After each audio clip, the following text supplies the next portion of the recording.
They called him a spook, a ghost chaser, a warder of the dark, a man who walked into cursed places and walked out alive. Mostly. Villagers rarely knew his name. They just knew he came when summoned, and that evil left in his wake. Tonight, he was working the edge of a forest near the village of Crowthistle. A child had gone missing, dragged into the trees by something they called the Hollow-Eyed. It wasn't the first time this creature had taken a soul. The villagers feared the woods so much they wouldn't step within 20 feet of the tree line. But the spook had gone in alone. He carried his usual gear: iron dust, chalk symbols, salt pouches, a hand-carved totem made from a rowan branch, and his blade, a long silvered knife etched with runes known only to his order. The woods were too quiet. No birds, no insects, just the hush of trees like they were listening, waiting. He moved carefully, his eyes darting through the shadows. Then it happened. The Hollow-Eyed burst from beneath the earth, not from above or the side, like he'd expected, but up, like a grave cracking open. It was fast, much faster than the spook anticipated. The creature's face was just a suggestion of bone, sunken holes for eyes, no nose, and a black mouth that gaped unnaturally wide. He slashed. The thing's claw raked his side, tearing through coat, cloth, and flesh. His blood hit the forest floor like warm rain. Pain screamed across his body. He stumbled back, fell against a tree, and barely kept the creature at bay with a flare of salt and iron. It recoiled, shrieking, but not for long. He ran or limped, a half-run, half-crawl through roots and brush, blood spilling freely, soaking his trousers and boots. The Hollow-Eyed followed him, drawn by the scent. It wasn't just the blood that called it, it was the fear. He had only one option: reach the trap. The spook had prepared it hours earlier as a failsafe. He never fully trusted the intelligence of monsters, but this one was different. It stalked, it tested, it baited him with the child's shoe placed neatly on a stump. It knew what it was doing. He clutched his side, breath ragged. The air around him grew colder, his vision blurred. But he was close. The stones were set in a ring, the sigil carved into their sides. He just had to make it there. 20 feet. Behind him, branches snapped. 15 feet. The low growl echoed from the trees. The scent of decay and old graves filled the air. 10 feet. He collapsed. The world tilted sideways. Black spots danced in his vision. He crawled, teeth gritted, blood soaking the ground behind him. 5 feet. He reached into his satchel and threw the last of the iron dust behind him. The creature screamed, furious. It did not stop.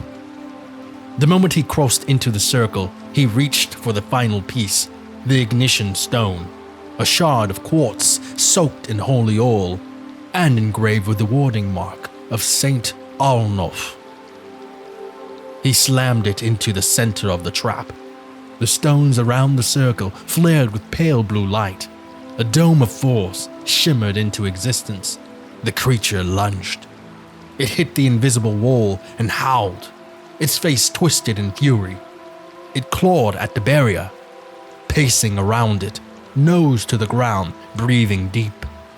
The spook grinned, weak, lopsided. "You'll have to do better than that," he muttered. The creature circled once, then vanished into the dark. The trap would only hold for an hour, maybe less. He looked down, blood pooled beneath him. He needed to stitch his wounds. He needed a fire. He needed bandages, but his hands wouldn't move. The forest pulsed around him. Shadows danced just outside the glow of the trap. His breathing slowed, his eyes fluttered. And then, darkness. He didn't dream, not of childhood, not of home, just black. He awoke to light filtering through trees and the smell of ash. Someone had found him. He wasn't sure if it was dawn or dusk, but the fire was real, and he was wrapped in something warm. A face leaned over him, wrinkled, kind, familiar. "Your kind never learns," the old woman said. "You always think you're prepared, but the dark, it has teeth." She was a healer from the village. He'd seen her before. She had the mark of a ward maker on her left palm, a scar from an old ritual gone wrong. "How long?" he croaked. 2 days. His eyes went wide. The trap. Held for one, then it broke. His heart sank. She smiled. "Don't worry. Whatever was after you, it never came back. Something about the scent of burning sage and wolf's blood scared it off." He let out a raspy chuckle, then winced. "You always did have stronger spells than me." "That's why I'm still alive." She paused. "You're lucky. But you knew that already." He tried to sit up. She pressed him down gently. "Rest. There are more monsters out there. And next time, they won't miss your heart." The spook lay back, eyes to the trees above, listening to the wind rustle through the leaves. Next time, he'd be ready, because evil never waits long, and neither did he.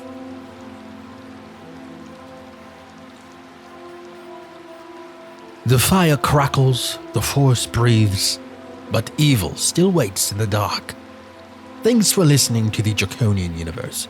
If you enjoyed this tale of blood, shadows, and survival, don't forget to like, subscribe, and ring the bell so you never miss what creeps in next. Drop a comment below.